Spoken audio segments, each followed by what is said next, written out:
Hey, what's up? This is a demo for my own Star Killer. I just got this finished up today. This took me most of the day to install it. Actually etched this probably over the weekend. I'm going to try to hold it close to the camera. You may not be able to see it too much, but I can post some pics of it. Basically like a filigree type, just like an ornate etch, I guess you could describe it, right?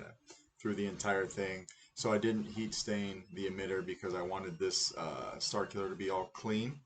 One of the first clean ones I've had. That was just the feel I was getting from the etch. So I wanted this guy to be clean. Installed it with Shtok V2 Eco NPXL because I had one of these laying around. So this is for my own stuff. So I use just what I had, right? But that works perfectly fine. These light up fine. Everything works great. Install with the Proffie V2, right? So when you open it up from the handle here to get to the chassis, here's the chassis. So I printed this in clear resin. You can see that.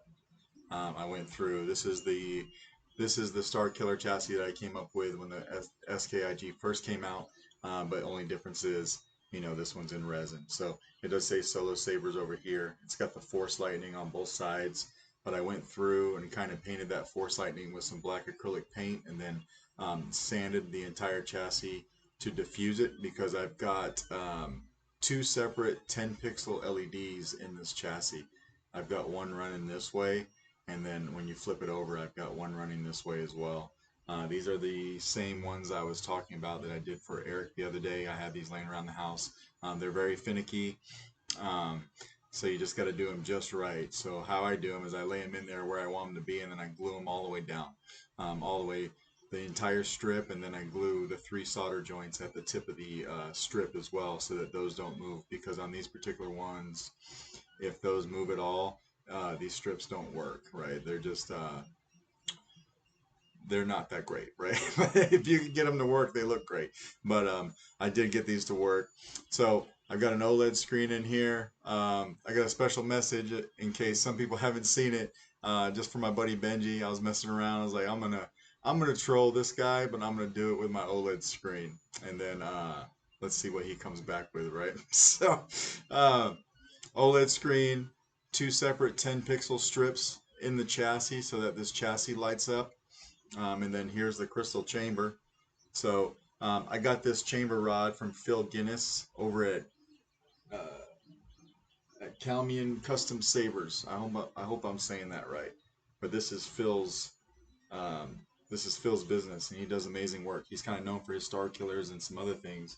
In fact, I bought one of his Star Killers off of Facebook from him the other day, and I've got it right here. I haven't posted this yet because I haven't had a chance to do anything to it, and I typically like to try to install these before I post them. That way, I'm not double posting. Um, but this is just an amazing piece by Phil too, right? This thing is just super dirty. It's an old 2.0. It's made from a 2.0 kit. um, it's just nice, right? I've always wanted one of his Star Killers, and it happened to come up, and so I snagged it, right? But it's empty. It's empty right now. So I'll be doing something with this here soon. And then since we're on Star Killers, I'll just pull out my other Star Killer too because I love this guy, right? So we just got Star Killers, man, everywhere. But for this guy, this crystal chamber and this rod coming down, this gold rod right here, that's from Phil. He machined that for me. This is a real quartz crystal in here. I did crack this crystal. This one's not as clear as the other ones that I use. This one kind of had like a milky tint to it, but those ones light up really well too, as you'll see. The milky ones actually light the crystal better, even if you don't crack them, because it just catches that light on the entire crystal. If you had a clear quartz crystal that you didn't do anything to, you'd more than likely see light on the bottom and then again on the top, and not much happening in the middle. So you kind of want to stay away from those for crystal chambers if you can, right? So this one was perfect for me. Put that in there. I did crack it. I did use the fins that I had modeled for the previous SK that I did.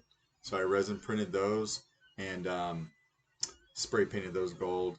And then back behind there, I do have that Shtok, that Graflex clamp card that's got 7 pixels in it, right? So this thing has a lot of accents. I think it has the most accents now that I've put into a saber.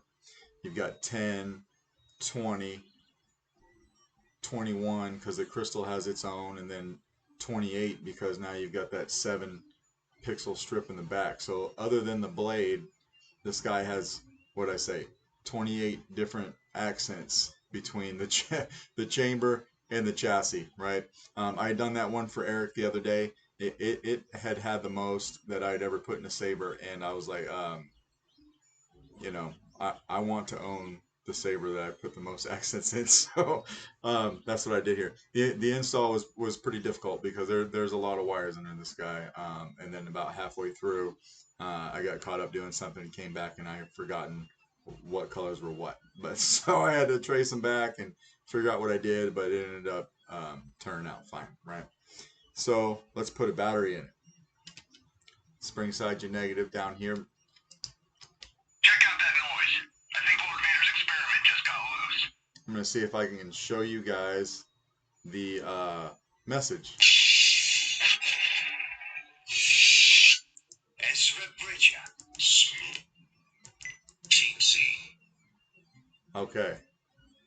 And then I put a little message on here for Benji, if you can see it. Vader can't stop me now. You may not be able to make that out. Smooth. Team C. Vader can't stop me now. Basically, it says, Nothing can. Benji, tell your mom I said hey. So I'll have to go back and change that, or maybe I'll leave it just because it's funny. But anyway, so when you throw a battery in, that's what it's doing, right? So you've got those 10 pixels on both sides. You can see them from the top here, slow scrolling like that, so the entire chassis lights up. Because this is a clear resin chassis and I sanded it, it helps with the light diffusion, so you won't see the individual pixels so much. It kind of like lights up the entire chassis as it's scrolling, right? And you can see that it's just lighting the whole thing up. And then the crystal chamber, that 7 pixel card in the back is scrolling too. So the card and these 2 strips down here, they're wired in unison. And then the crystal accent is separate, so that stays red. That white overpowers it when it gets down to the crystal, but that crystal is it's a heartbeat red right now until you turn it on, and then that's what we got. That's what it's doing on this particular font, right?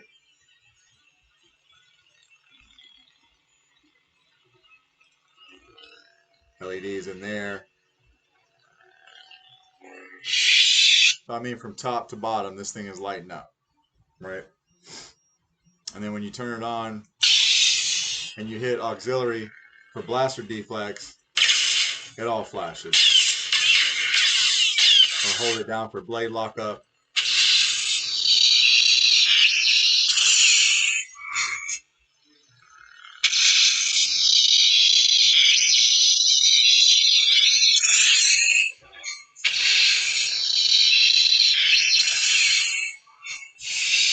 Just like that.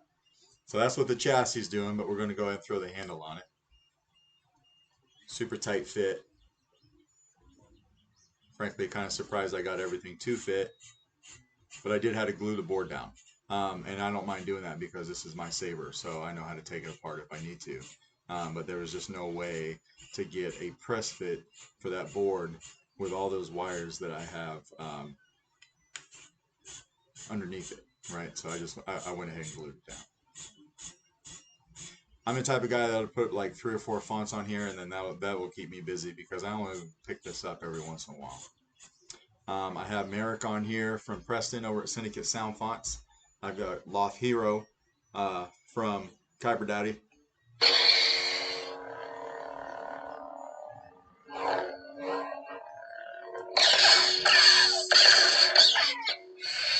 So this is running a 28mm Smuggler's Outpost Elite speaker. And we'll throw a blade in it. I still need to chop down my blade retention screw on this guy a little bit. I haven't messed with it at all. I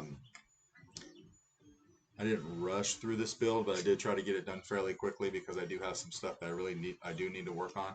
But This is a personal project that I just wanted to get done. And we'll lock this down here.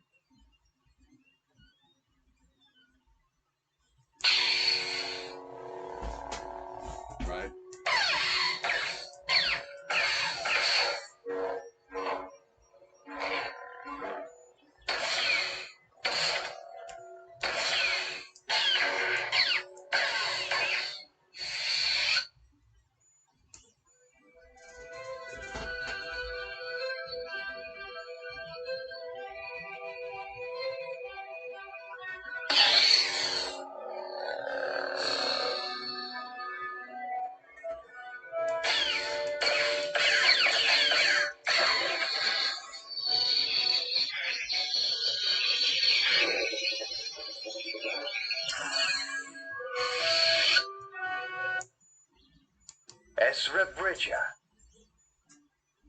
So now you got kind of a gold scroll, but a green crystal. And then everything turns green on the sky. This one sounds gnarly.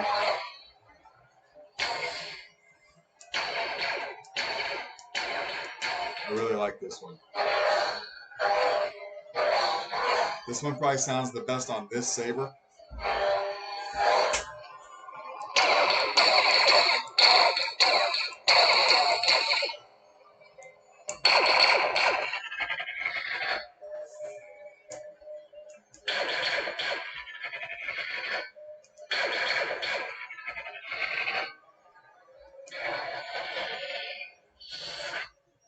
And it goes back to that.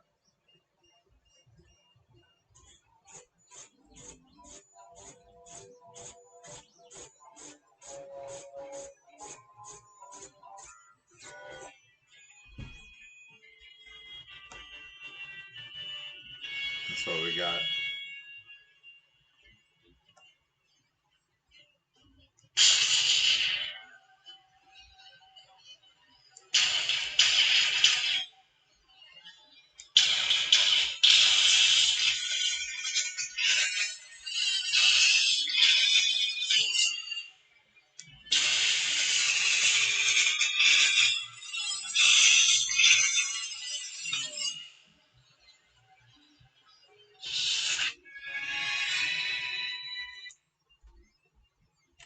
And we'll put this back on.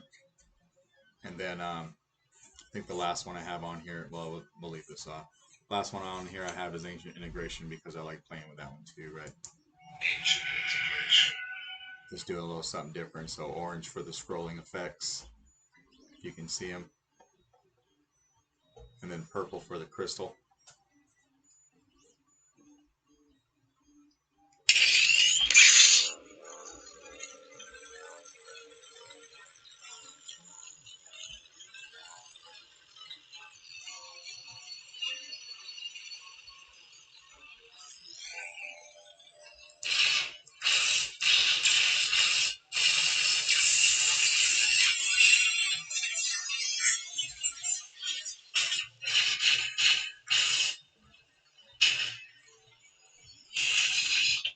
And then back to orange like that. So we'll take this battery out here. Yeah, that's pretty much my star killer. My last one that I made with the marble is off to its new owner.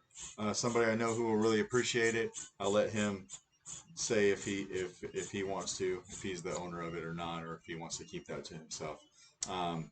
But I know that he will appreciate that, so it was a little bit easier for me to let that one go and make this one, right? So yeah, hope you like it. Hope you like what I did to it. It's a little bit different.